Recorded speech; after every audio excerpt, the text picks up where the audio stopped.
Something in San Francisco. Today we are going to go see 3 houses or 4 houses. The only new news that I want to share with you guys is that on Friday we found out what the winning offer was on the only house that we put an offer in. Our offer was like only $50K over asking. We were not trying to win. We knew we weren't going to win. We knew we were. Whoa. Let me slow down. You heard she say $50K over asking. That means if the house is $500,000, you offer $550,000 against other people that were competing, and you still lost it? I'm telling y'all, quality of life, bro. To be the lowest, and we were the lowest of 8 offers on the home. The winning offer, we found out on Friday, was $1 million over the asking price. So, oh God, $1 million over asking price. Like, subscribe, follow. I swear, when this school community is done, I want everyone to be empowered. You're not paying a bunch of money to get this information. You getting enough information to go do it. Not to depend on me, not to depend on the other guru, but to go do it. Because it is a wealth shift that's happening. And she cracks up about that, $50,000 over asking price. It's multiple reasons why you shouldn't be doing that.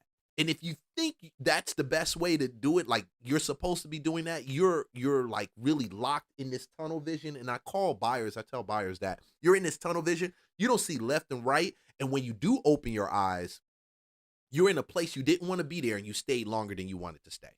That's really what it comes down to. Oh, that's incredible news for us and making us feel really, really hopeful and optimistic about this journey. California Governor Gavin Newsom just dropped $9 million on a luxurious mansion outside of San Francisco. But just across the Golden Gate Bridge, the Blue City continues to battle massive waves of crime and homelessness. The Newsom family snatched the $9.1 million mansion off the market earlier this month. The 5,600 square foot home boasts 6 bedrooms, 5.5 bathrooms, a chef's kitchen, floor-to-ceiling windows, a guest house, outdoor sculptures, and a swimming pool and spa, just to name a few features. The architecturally stunning home is in Kentfield, which is just north of the city and has around 6,800 residents. Homes went for a median $2.8 million last month. While some neighbors are thrilled to see the high-profile family moving in, not all are lining up to throw them a block party. After hearing the news, one neighbor said, "I'll be cordial, but he is not getting a pie from me." The Newsom family's purchase was the 5th most expensive in Kentfield since 1999, according to a local appraisal blog. In the Bay Area. Yeah, so let's talk about what She about to get on it again. That's insane. When I'm not trying. I'm not going to make this to a Democrat and Republican thing. I'm just not going to. Okay, because at the end of the day, there's fraudulent people on both sides. I'm not going to. One thing I will tell you, it's insane in my perspective for a governor, a public servant, somebody that never contributed to the flow of the economy, who didn't create anything. When I say contribute, I'm not talking about making laws and rules and putting these things into place. I am legit talking about building something, employing people like you and me, making those opportunities available to them through their labor to buy a place like that. And I got to sit back and wonder how much. Ooh, that's a good question. How much does he make? Is he living on rent control? How much does the governor of California make? I want to know what his salary is. Probably not the best thing to do right now, but who cares? Okay, governor of California earns. You better get your Gemini up too. Check this out. California earns an annual salary of $245,929. This figure went into effect on December 1st, 2025, following a decision by the California Citizens Compensation Commission. To give you an idea of how that breaks down, monthly, approximately $20,494. Weekly, approximately $4,729. California typically has one of the highest gubernatorial salaries in the U.S., though it is often slightly trailed by the governor of New York. It's worth noting that while the salary is set at this level, some governors in the past have chosen to decline or donate a portion of their pay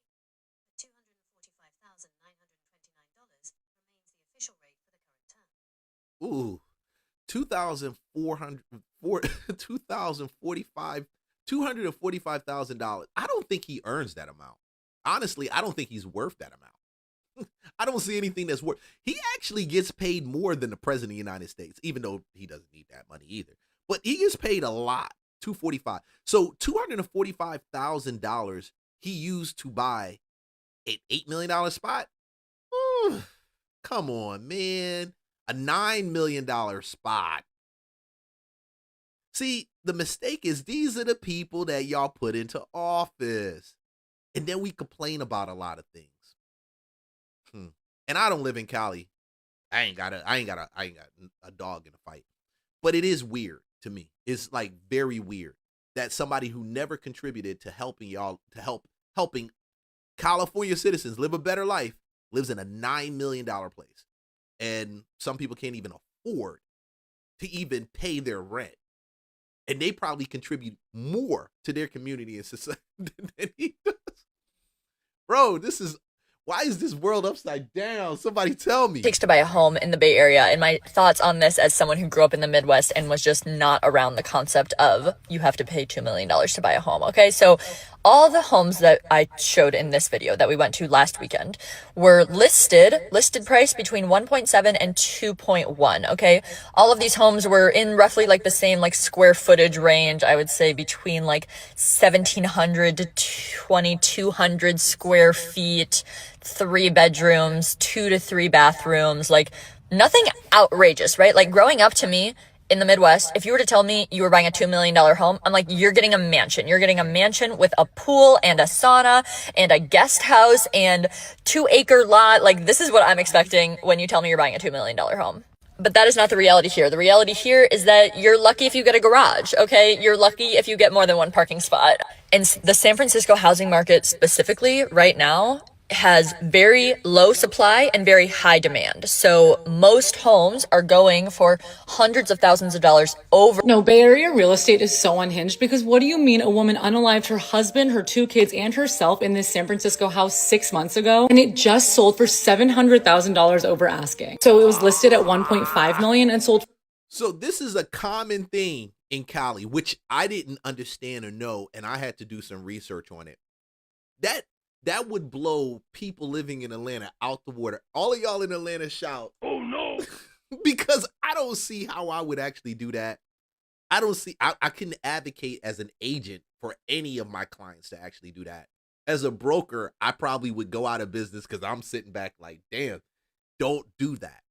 And I probably wouldn't be an agent no more in there. Who knows? But at the end of the day, bro, that's a lot. You're talking about $700,000 over ask price.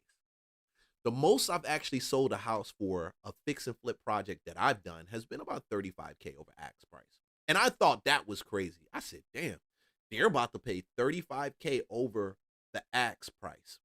Now, I didn't run to them and tell them don't do it because I'm not representing them. And honestly, you do what you want to do.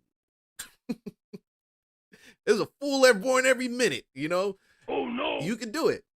That's stupid. That's insane. Nobody thinks about what about when the values adjust and you're stuck in it and you're upside down. $2.2 million.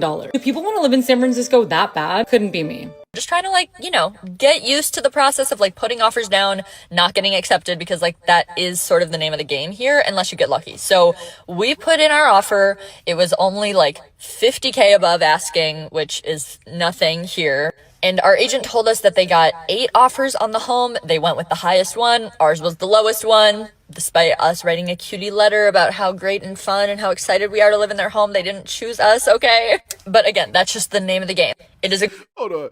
These cutie letters that your agents get you to write, that stuff don't mean nothing. I've turned down enough of those cutie letters for fix and flip projects. Honestly, I'll turn yours down too. Don't put a picture of the kids in there. It would be so cold to you. You'll think I didn't like your kids. And I like kids. No problem. I got kids. They're cool, Kids and a dog. But honestly, I don't need your pictures. And I need to say it because if you're watching this and somebody sends you that, that's to me, that's the epitome of manipulation. You trying to manipulate me away from the numbers to an emotional decision. That's why I say some of these agents need to be fired, bro. That's not a good play. That's not a good. It doesn't speak great for the buyer because they're doing that level of manipulation. And in that market, it seems like they got to do that stuff. They're pulling on the emotional heartstrings of the people that they're buying it from. I ain't saying that. San Francisco real estate pricing explained, and at the end, we'll do a little bit about offer strategy and how to bid on these homes. Single family homes are intentionally priced low. That's not the price that they want. It's kind of an auction style starting bid. You know, let's start the bidding at $1,099,000, even though the home may sell for 1.3, 1.5, up to 2 million, who knows? So if you're just casually browsing Zillow and you see something like this, like, oh, okay, Outer Sunset, okay, I like those prices. Stop doing that and switch over to sold data, because this will tell you exactly how much these properties sold for, not what they're listed for. Condos, on the other hand, condos, co-ops, TICs, these are transparently priced. The price you see on that condo is the price that they want, the price they expect. Now, they're gonna set an offer day just like a single family home. Homeboy said that's the price they expect. That means it's not going lower.